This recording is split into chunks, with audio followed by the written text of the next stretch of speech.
একজন গোয়ালিনী যার সংসার চলতো ঘরের গরুর দুধ বিক্রি করে। একটি গরুর বাচ্চা হওয়ার পর দুধের পরিমাণ বেশ খানিকটা বেড়ে গেল।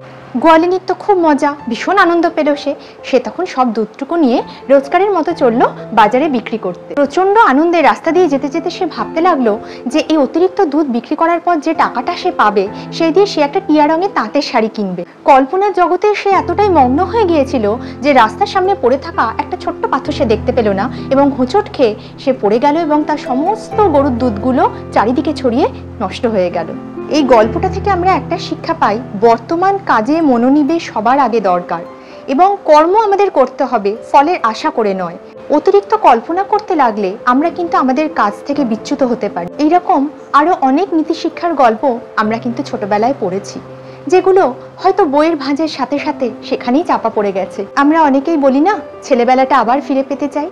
ছেলেবেলাটা ফিরে পেতে চাইলে শুধু খেলাধুলা, মা বাবার আদর সেই সবের জন্য নয়, ছেলেবেলার সেই সব নীতিশিক্ষার বইয়ের পাতাগুলো উল্টে সেখান থেকে আবার কিছু শিক্ষা আমাদের আহরণ করে আনতে হবে। যদি গল্পটি ভালো লাগে অবশ্যই জানাবেন। আবার আসবার একদিন অন্য একটি নীতিশিক্ষার গল্প নিয়ে।